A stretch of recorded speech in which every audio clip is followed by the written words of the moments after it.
Bismillahirrahmanirrahim. Assalamualaikum warahmatullahi wabarakatuh. Selamat pagi anak-anak. Alhamdulillah kita bisa berjumpa lagi, tetapi hanya menggunakan pembelajaran daring. Nah, jangan putus semangat. Kita harus lebih semangat lagi untuk melaksanakan pembelajaran. Untuk pembelajaran PJOK, Bapak akan membahas sekarang yaitu tentang materinya perkembangan tubuh remaja dan pola makan sehat, bergizi dan seimbang. Tentunya setiap orang pengen hidup sehat, tetapi kembali lagi kepada dirinya masing-masing. Di sini ada usia bertambah, proses penuaan, penyakit bertambah. Nah, diartikan usia bertambah, proses penuaan, penyakit bertambah itu karena pola hidup kita tidak sehat. Apakah itu dari faktor makanan, apakah itu tidak melakukan aktivitas gerak, bisa terjadi. Nah, di sini ada zat gizi seimbang. Zat gizi seimbang ada nutrisi, ada aktivitas, itu mengenali kategori aktivitas, ada istirahat dengan porsi yang optimal, olahraga teratur dan tidak dipaksakan. Pola hidup sehat. Pola hidup sehat ini ada beberapa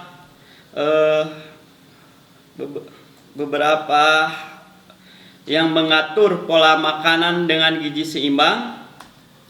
Ada olahraga teratur dan istirahat cukup, menghindari rokok, alkohol, dan nafza, perilaku yang menyimpang, cara berpikir positif dan hindari stres, dan mengupayakan lingkungan yang sehat, melakukan check up kesehatan secara rutin. Itu tentang pola hidup sehat yang harus kita lakukan dalam kehidupan sehari-hari.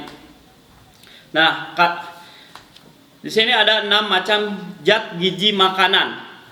6 macam zat gizi makanan itu ada karbohidrat, lemak, protein, mineral dan garam, vitamin dan air. Di sini untuk menunjang tubuh kita untuk melakukan aktivitas sehari-hari. Nah, di sini ada pola makan dengan gizi seimbang. Nah, apa yang dimaksud dengan pola makan dengan gizi seimbang itu ada 3. Ada zat tenaga, zat pembangun, dan zat pengatur. Di sini ada zat tenaga. Zat tenaga di sini ada arang, lemak, dan protein. Zat pembangun di sini ada protein dan mineral. Zat pengatur di sini ada vitamin, mineral, protein, dan air. Nah, pengaruh gizi terhadap daya kerja, daya tahan, pertumbuhan jasmani, dan mental. Ini sangat berkesinambungan sekali dengan perkembangan tubuh remaja dan pola makan sehat yang bergizi. Yang pertama itu ada pengaruh terhadap daya kerja, pengaruh terhadap daya tahan, pengaruh terhadap pertumbuhan jasmani dan mental. Yang 3 faktor ini sangat berpengaruh terhadap gizi kita, terhadap daya kerja dan melakukan aktivitas sehari-hari. Keseimbangan energi. Keseimbangan energi di sini sangat berpengaruh sekali terhadap tubuh kita untuk melakukan kegiatan sehari-hari. Di sini ada pemasukan kalori. Nah, pemasukan kalori di sini ada otak sebagai pusat pengontrolan, ada merangsang rasa lapar dan rasa kenyang. Nah, di sini ada pengeluaran energi. Pengeluaran energi di sini ada berdasarkan kebutuhan dasar metabolik dan aktivitas. Nah, apa yang dimaksud dengan metabolik? Metabolik serangkaian reaksi kimia yang dibutuhkan oleh tubuh untuk menjaga kelangsungan hidup dalam proses produksi energi. Jadi keseimbangan energi itu kita membutuhkannya dengan protein dan karbohidrat. Nah, metabolisme di sini proses memecahkan karbohidrat, protein dan lemak untuk menghasilkan energi. Nah, energi itu munculnya dari mana? Itu dari proses dari makanan. Itu dari proses karbohidrat, dari protein dan lemak. Itu jadi menghasilkan energi. Nah, zat gizi. Zat gizi juga ini harus seimbang ya. Kalau misalkan tidak seimbang, ini akan faktor obesitas atau faktor kegemukan. Di sini faktor kegemukan bisa mengakibatkan penyakit diabetes, penyakit jantung, penyakit rematik ya, dan stroke. Nah, di sini ada faktor yang kekurangan gizi, itu akan anemia, mudah lelah, dan penuaan dini, dan osteoporosis ya terhadap tulang kita. Nah, yang bagus itu gizi seimbang. Jadi anak-anak, faktor makanan dan aktivitas gerak itu sangat berkesinambungan. Kalau kita melakukan aktivitas gerak, berarti faktor makanan juga, gizi seimbang juga harus memadai untuk tubuh kita. Nah, di sini konsekuensi obesitas. Konsekuensi obesitas di sini ada beberapa yang akan timbul penyakit di dalam tubuh kita. Di sini ada penyakit saluran pernapasan karena pernapasannya tidak berjalan dengan baik karena terlalu gemuk ya. Penyakit jantung, penyakit kandung empedu, kelainan hormonal, stroke, faktor resiko kardiovaskuler, diabetes, dan lain-lain ya. Nah, ini sangat rugi sekali karena kalau kita mempunyai badan obesitas, kita akan mempunyai penyakit yang disebutkan tadi ya. Gimana caranya agar tubuh kita tidak obesitas?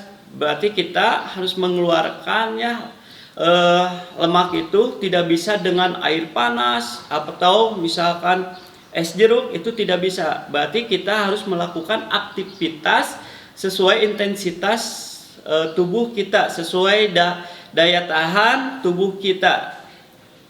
Nah, lanjut. Di sini ada daftar bahan makanan penukar ya. Di sini ada karbohidrat. Berarti di sini karbohidrat di sini untuk menunjang tubuh kita saat melakukan aktivitas sehari-hari atau melakukan aktivitas olahraga. Nah, di sini ada protein. Protein itu ada dibagi dua, ada protein hewani dan protein nabati. Nah, apa yang dimaksud dengan protein itu ya? Protein itu senyawa organik kompleks berbobot molekul tinggi yang merupakan polimer dari monomer asam amino yang dihubungkan satu sama lain dengan ikatan peptida ya. Nah, itu tentang protein ya. Yang kedua yaitu tentang karbohidrat. Apa yang dimaksud dengan karbohidrat itu? Suatu senyawa yang terdiri dari molekul karbon, hidrogen, dan oksigen ya, untuk mendapatkan pernapasan kita. Nah, lemak. Di sini ada lemak ya. Lemak itu terbagi 3 ya. Lemak rendah lemak, lemak sedang, lemak tinggi. Di sini apa yang dimaksud dengan lemak? Lemak senyawa kimia tidak larut air. Nah, yang tadi Pak Dery disampaikan, lemak itu tidak bisa dibuang dengan air. Dah bisa, misalkan lemaknya dibuang dengan air panas saat udah melakukan makanan yang lemaknya tinggi, itu tidak bisa. Berarti lemak itu bisa dibuangnya dengan melakukan aktivitas gerak atau berolahraga, ya. Nah, itu tentang daftar bahan makanan penukar untuk tenaga atau energi tubuh kita, ya. Di sini ada sayuran, buah, dan susu. Nah, di sini ada mineral. Mineral di sini ada beberapa, ya. Ada kalsium, zink, zat besi, selenium, ada magnesium, ada mangan, fosfor, dan fluor. Nah, di sini ada macam-macam makanan yang baik untuk tubuh kita. Nah, olahraga juga sangat menunjang untuk tubuh kita selain kalian makanan-makanan yang bergizi. Nah, makanan yang bergizi di sini kalian khususnya untuk lemak itu berarti kalian harus melakukan berolahraga, cara membuang lemak itu sendiri. Nah, olahraga di sini ada beberapa manfaat olahraga, ya. Ada 3 manfaat olahraga. Yang pertama itu dapat mengurangi resiko seperti penyakit jantung, darah tinggi, kencing manis, pengeroposan tulang, ya, itu. Yang kedua, olahraga jogging 5 km sampai melakukan waktunya 40 sampai 50 menit. Minimal melakukannya 2 kali dalam seminggu. Targetnya itu denyut nadi per menit. Itu bisa dihitung, ya, denyut nadi per menitnya berapa. Oke, yang ketiga itu tentang olahraga. Olahraga dapat menurunkan berat badan. Nah, olahraga juga bisa menurunkan berat badan, mencegah penyakit persendian, rematik, dan dapat melebarkan pembuluh darah, pena, dan kaki. Waspadai varises tungkai kaki jika olahraga tidak disertai fase pemanasan dan relaksasi. Nah, kita juga harus memperhatikan sebelum kita melakukan olahraga, apakah itu mau intensitasnya tinggi atau mau intensitasnya rendah. Biasakan kita harus melakukan pemanasan dulu, ya. Kenapa pemanasan dulu? Biar tidak terjadi cedera atau tidak terjadi varises terhadap kaki kita, ya. Seperti itu pemanasan seperti biasa, ada pemanasan statis dan pemanasan dinamis. Nah, istirahat. Ya, selain untuk tubuh kita, selain menompang zat gizinya, selain melakukan aktivitas geraknya, kita juga harus membiasakan istirahat yang cukup, ya. Untuk istirahat yang cukup itu berarti kita harus beristirahat itu 8 jam, ya. Jangan sampai ditukar yang harusnya untuk istirahat menjadi melakukan aktivitas, yang harusnya melakukan aktivitas menjadi melakukan istirahat, misalkan bergadang atau sekarang misalkan bulan puasa kita bergadang saja sampai sahur. Nah, itu tidak boleh. Berarti tubuh kita memerlukan istirahat itu selama 8 jam, ya. Nah, di sini ada istirahat yang cukup, ya. Manfaat tidur. Mengapa tubuh kita memerlukan istirahat harian? Karena yang itu ada 6 faktor, ya. Di sini ada jantung berdenyut dalam perharinya itu ada melakukan 110 kali dalam per hari. Yang kedua, kita berbicara beribu-ribu kata. Seperti Pak Dery sekarang berbicara. Kalian misalkan ngobrol dengan teman-teman gitu, bisa beribu-ribu kata per harinya. Yang ketiga itu kita bernapas sebanyak 28.000 kali per hari ya. Yang keempat, kita menggerakkan otot-otot utama beratus-ratus kali. Nah, itu kalian melakukan aktivitas belajar, menulis, misalkan melakukan aktivitas gerak membantu di rumah atau melakukan aktivitas gerak berolahraga. Nah, itu menggerakkan otot-otot utama beratus-ratus kali. Ya. Yang kelima itu otak berpikir menggunakan 15 sampai 20 miliar sel otak ya bekerja. Yang keenam, sel darah diedarkan sepanjang berjuta-juta kilometer melalui pembuluh darah, arteri maupun vena. Nah, di sini orang dewasa ya membutuhkan tidur kita sekitar 8 jam untuk istirahat untuk tubuh kita. Nah, ini sangat penting sekali ya, hal yang harus kita hindari ya anak-anak, apalagi usia kalian belum pantas untuk melakukannya ya. Seperti menghindari rokok, alkohol dan nafsa. Nah, di sini ada kerugian ya, rugi sekali kalau kita sudah mengenal barang tersebut seperti rokok, itu akan kalian akan terbiasa ya. Berarti kalau kalian udah mengenal barang-barang tersebut, berarti tubuh kalian berarti udah tidak sehat lagi karena terkandung seperti nikotin, alkohol dan nafsa. Nah, alkohol dan narkoba ya.